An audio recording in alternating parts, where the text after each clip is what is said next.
The man who owns this billion-dollar island is currently the loneliest person on Earth. Most of us measure success in square feet.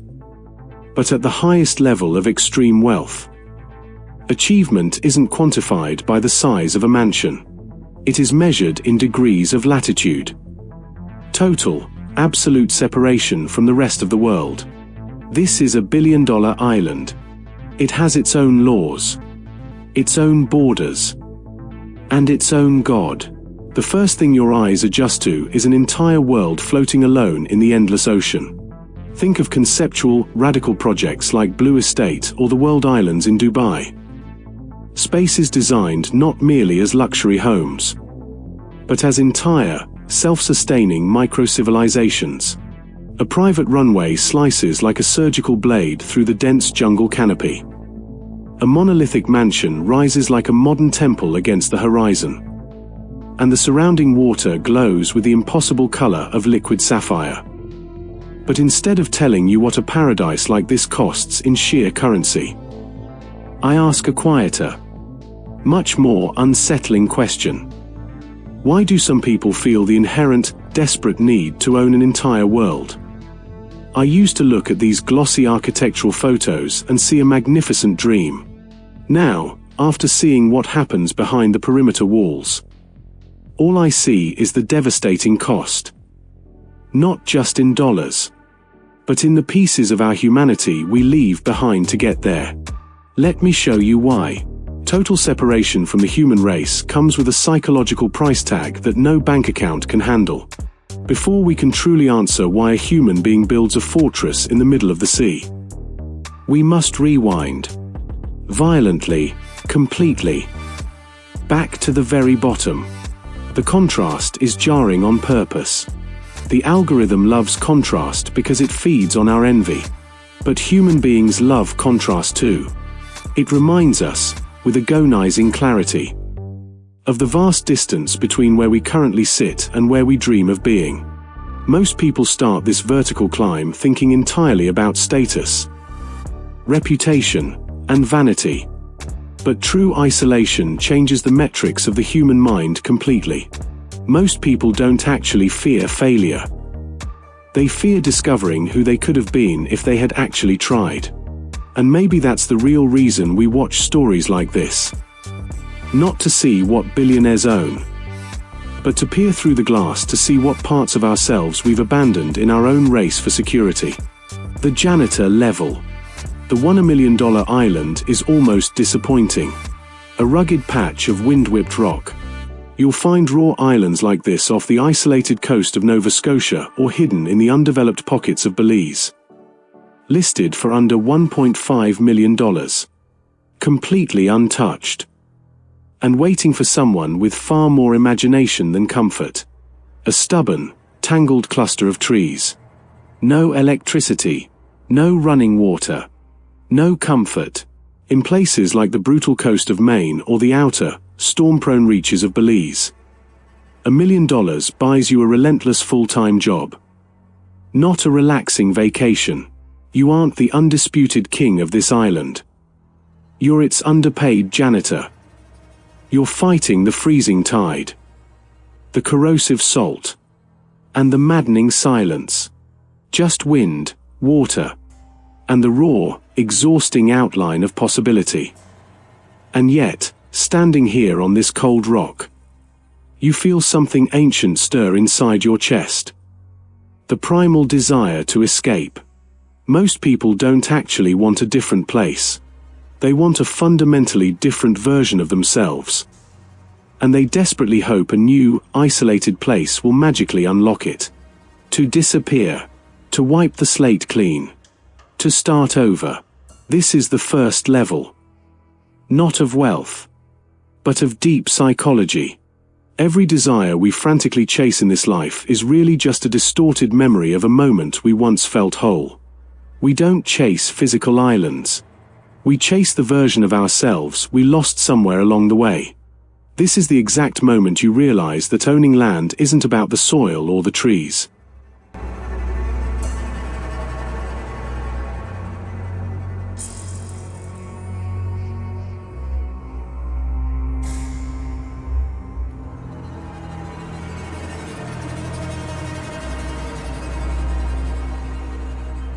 It's about the comforting fantasy of absolute control in a modern world where most of us feel like helpless, forgotten passengers. At 1 million, you're the manual janitor of a rock.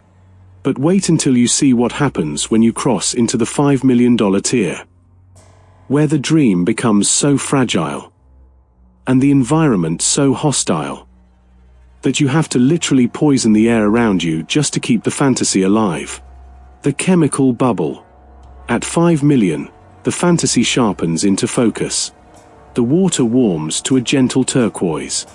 The sand softens underfoot. A small, beautifully designed cabin sits beneath the swaying palms. Little Harvest Key in Belize is a perfect, real-world example. Fully private, lightly developed, and custom-built for people who want to disappear completely without disconnecting from their digital empires. For the first time in the tier system, you can actually imagine living here happily. But I'll be honest with you. This tropical dream has a dark, predatory side. The jungle is a hungry neighbor, constantly trying to reclaim the clearing. To keep the dream alive, you have to actively poison the nightmare. This is what happens to your brain chemistry when you have more money than you can ever spend in a lifetime. You stop seeing neighbors as community, and you start seeing threats everywhere. You're living inside a heavily medicated, chemical bubble. These islands are intricately plumbed with automated, high-pressure perimeter misting systems that blast toxic pyrethrin insecticide every 20 minutes into the breeze. Not forever. Just long enough to remember who you were before the deafening noise of the world drowned you out. These islands aren't bought by the eccentric rich. They're bought by the profoundly overwhelmed. People who desperately want to press pause on life. But ambition never actually pauses. It waits, quietly sharpening its teeth in the background of your mind. They are bought by people who just want to breathe. It's the kind of luxury emptiness that whispers to you at night. You got everything you ever wanted. So why don't you feel like yourself? It's the quiet, throbbing ache between the life you imagined and the life you're currently living. The vast space money can beautifully decorate but can never truly fill. But decor always comes with a heavy debt. Even at this $5 million level. The dream has a violent financial pulse.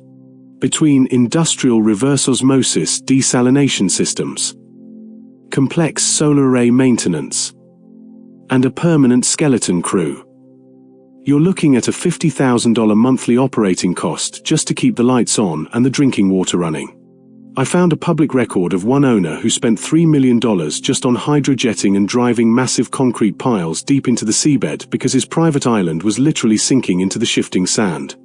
You aren't just paying for luxury. You're paying a massive, recurring ransom to the ocean just to keep your floorboards dry for one more year. At 5 million, the island stops being a relaxing getaway and starts being a demanding second job. One that never sleeps, never pauses, and never cares about your net worth. The illusion of wonder.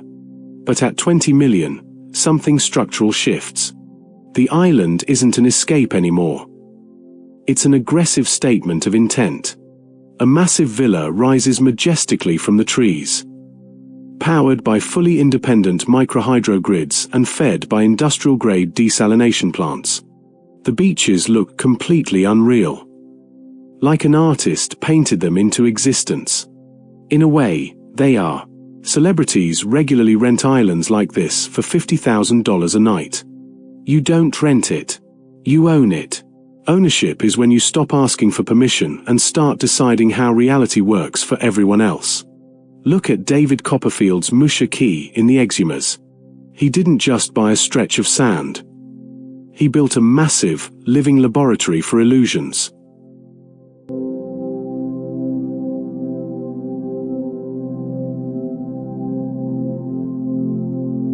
Complete with luxury villas and staff-ready infrastructure.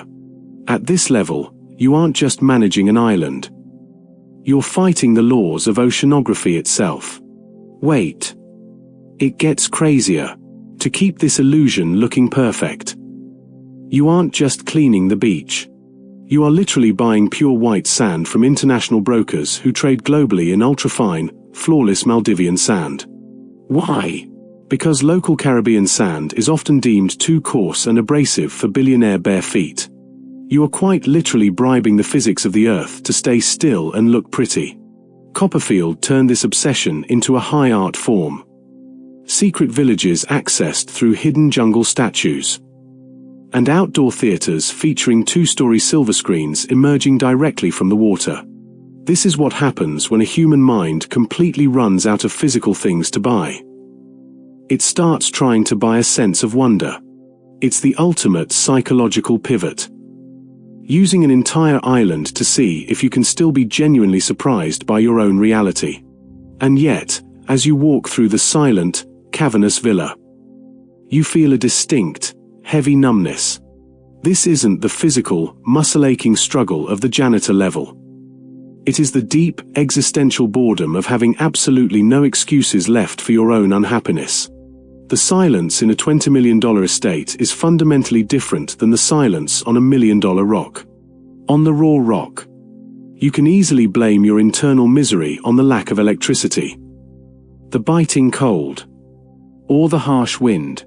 But here, with the marble floors perfectly heated and the vintage wine meticulously chilled, you have nowhere left to hide from yourself. You're standing dead in the middle of your completed dream, realizing that luxury doesn't fill the void. It only brightly illuminates it. The human mind fully adapts to custom Italian linen in less than 3 days.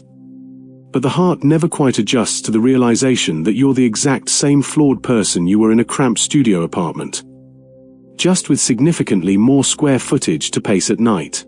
You realize the $20 million didn't buy a new life. It just bought a far more expensive version of your old problems. Now, the marine plumbing requires a full-time certified engineer. And your old neighbors are replaced by a massive staff that is paid to like you. They are paid to smile, paid to nod, paid to agree with your opinions, and paid to maintain the fragile illusion that you are still the undisputed center of the universe. But a paid staff can only protect your ego. They cannot protect your sovereignty. If you think a $20 million illusion is powerful, you are still thinking like a civilian. You are still playing your game within the boundaries of someone else's legal system. But once you've filled your island with illusions and synthetic wonder, you realize a secret. Magic doesn't mean anything if there's no one real there to see it.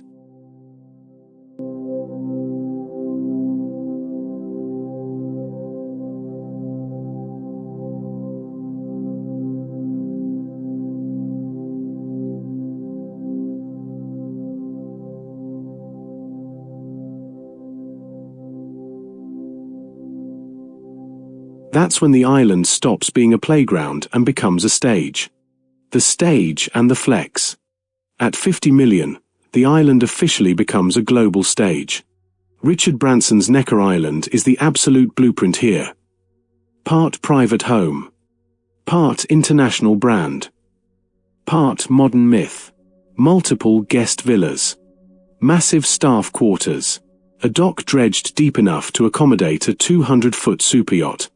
This is the specific tier where people stop buying islands for their own personal enjoyment and start buying them for the rest of the world to look at. Influence becomes the primary currency. Privacy becomes the commercial product. This entire tier is defined by high society networking, massive celebrity parties, and global public relations campaigns. And you start to understand something deeply uncomfortable about the architecture of extreme wealth. The higher the level, the fewer people actually live on their islands. They don't buy them to inhabit. They buy them to possess. We hold on to things because they make us feel safe in a world we can't control.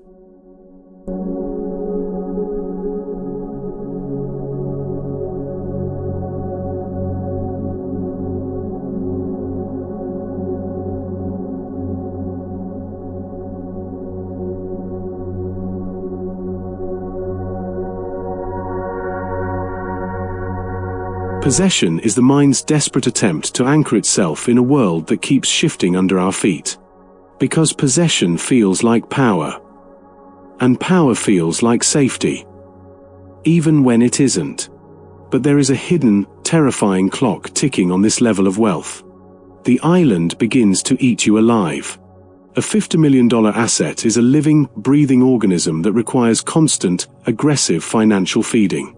If you stop moving, if you stop earning, the salt, the humidity, and the sea start instantly reclaiming the imported marble. You don't own the island anymore. You are the biological battery keeping it alive. The dream has transitioned into a predator. And the safe haven you built is now the very thing keeping you trapped on the professional treadmill. Let's look at the numbers. At $50 million, the line between luxury asset and corporate liability completely vanishes. The physical reality of maintaining this flex requires a minimum overhead of $2 to $4 million every single year just to outrun the corrosive sea air. But while Richard Branson built a high-profile global brand to welcome the world's elite, the next level of billionaires built a wall. This wall isn't just made of reinforced stone. It is built out of ironclad non-disclosure agreements, private military contractors, and military-grade satellite encryption. At 50 million, you are still inviting the world's elite to look at what you've accomplished. You are still desperately playing the game of social validation. But when you cross into the next tier, the desire to be seen vanishes entirely from the psychological profile. It is replaced by a cold, mathematical, almost clinical need to become entirely invisible to the global radar. You aren't building a luxury home anymore. You are building a total blackout zone. The cold fortress. At 100 million, the island becomes a cold fortress. Larry Ellison took this level to its absolute extreme when he bought roughly 98% of the Hawaiian island of Lanai, turning it into a private jurisdiction with its own complex ecosystem. Hard reset. Let's talk about the cold, hard price of absolute paranoia. Ellison didn't just buy land. He purchased a living town of 3,200 local residents, completely absorbing their utilities, their housing, and their livelihoods into his personal balance sheet. To keep the world entirely locked out of this fortress, look at the security infrastructure. We are talking about elite, private military tactical teams patrolling the perimeter 24/7, operating biometric scanning checkpoints, and deploying proprietary encrypted satellite arrays that cost an estimated $500,000 a month just to run a digital blackout zone over the property. This section feels instantly colder, more secretive, and completely detached from the glamorous, champagne-soaked parties of the previous tier. A private runway cuts silently through the dense jungle. Armed security teams patrol the private beaches on ATVs. The island has its own independent power grid, its own water filtration system, its own rules. At this level, you aren't just a citizen under a government. You're a micronation unto yourself. You start looking heavily into complex maritime loopholes, offshore entities, and private registries, trying to find the one legal crack in the global order where no government can reach your wallet. You don't want a zip code anymore. You want a sovereign flag. This is the fortress mental state. If the $20 million level was about fighting internal boredom, the $100 million level is defined entirely by clinical paranoia. When your net worth hits 9 figures, the world stops looking like a community and starts looking like an existential threat to be constantly managed. You've built a world where you can't be physically or financially hurt. But you've also built a world where you can no longer be reached by love, friendship, or spontaneity.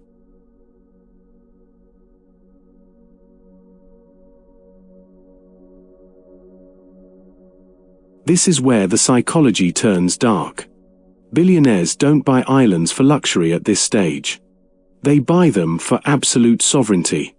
When you own an asset like Lanai, you aren't a resident. You're the infrastructure itself. You're entirely responsible for the local schools, the private police force, and the oxygen. It's the ultimate, crushing weight. Knowing that if you stop moving, the whole simulated world you built stops with you. Power isn't about having more. It's about needing less from anyone else alive. But here is the devastating trade-off no one tells you about on the way up. Total independence is entirely synonymous with total isolation. When you become the infrastructure, you cease to be a human being. You are the power grid. You are the biometric security protocol. You are the boss. The fortress doesn't just keep the hostile world out. It keeps the you that people actually liked trapped inside an iron cage. For the ability to create a world where they decide what is allowed. Where they decide who enters. Where they decide what reality feels like. And as you walk through the high-security compound, you realize something. The richest people on Earth aren't chasing comfort. They're chasing control. Control is the final, grand illusion of the human mind.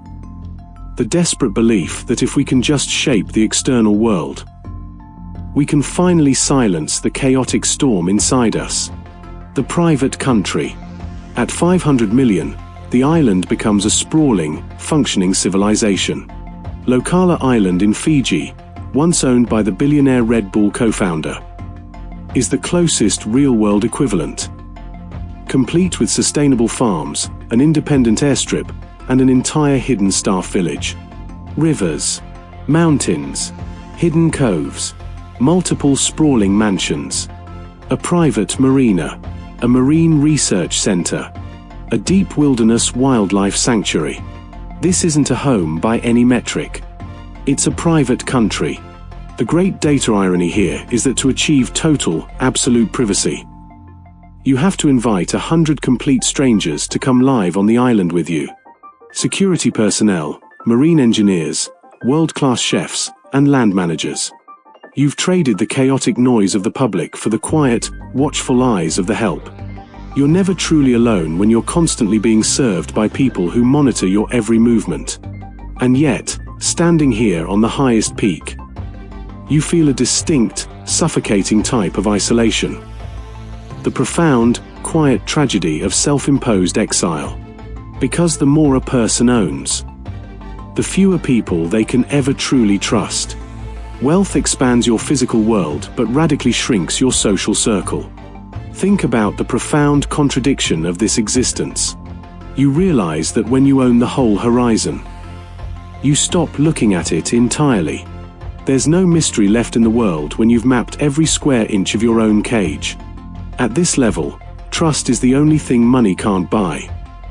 Yet it's the only asset you actually need to survive without losing your mind. You begin to realize that a private country is just a very beautiful, gilded cage. The higher you climb, the fewer people can actually breathe the thin air with you. You begin to wonder whether the price of total freedom is total isolation. No one tells you on the way up that the higher you rise, the fewer people can rise with you. Freedom without connection isn't freedom. It's just exile with better scenery. Because in the end, the immaculate world you build means absolutely nothing if you have no one to share it with. The kingdom of dust. And finally, we return to the billion-dollar island. At this extreme level, you're entering the cutting-edge world of seasting. Floating, technologically advanced sovereign territories designed specifically for people who want to build their own legal frameworks, their own borders, and their own self-contained reality. The one from the very beginning of our journey.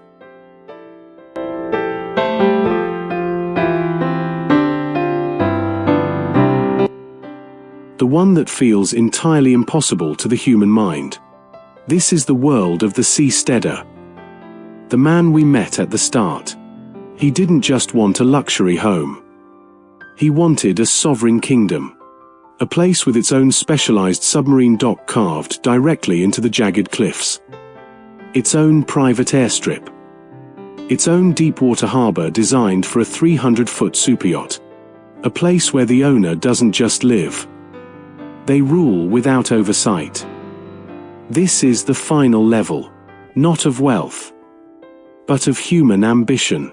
The exact point where a person stops buying physical property and starts buying reality itself. But let's step back and look at this from a satellite. From up there, this billion-dollar kingdom is just a microscopic speck of dust in a vast, indifferent desert of blue.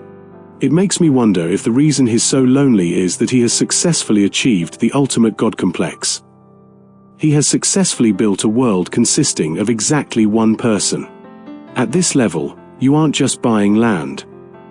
You're writing your own rules for human reality. Because the ultimate ambition isn't wealth. It's authorship. The deep, driving desire to write the rules of the world instead of just living in it. But here is the final, unalterable truth. You can build a world. You can set the laws. And you can paint the sky any color you want. But you cannot build a soul for it. An island is just a monument to what one person can do entirely alone. And as the camera pulls back, revealing the island glowing like a magnificent dream in the middle of the dark ocean, I ask the only question that matters. If you could build your own world, would you? And if you did, would anyone actually be there with you? When you're standing on the ground, the island looks like a glorious kingdom. But when you look at it from a satellite, it's just a speck of dust in a desert of blue. The higher you go, the smaller your world actually looks. Maybe that's the real reason the billionaire is so profoundly lonely. He spent $1 billion to be the biggest thing in a world that is fundamentally tiny. We spend our entire lives building islands. Some of us build them out of money.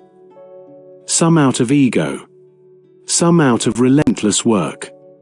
We keep thinking that if we just get far enough away from everyone else, we'll finally be safe, secure, and happy. But as the camera pulls back from this billion-dollar speck in the infinite blue, you realize the truth. The only world worth building is the one you don't have to escape from. So, I'll ask you the question the billionaire is too afraid to answer. If you finally got your island, and you realized the only thing you couldn't leave behind was yourself, would you still want to go?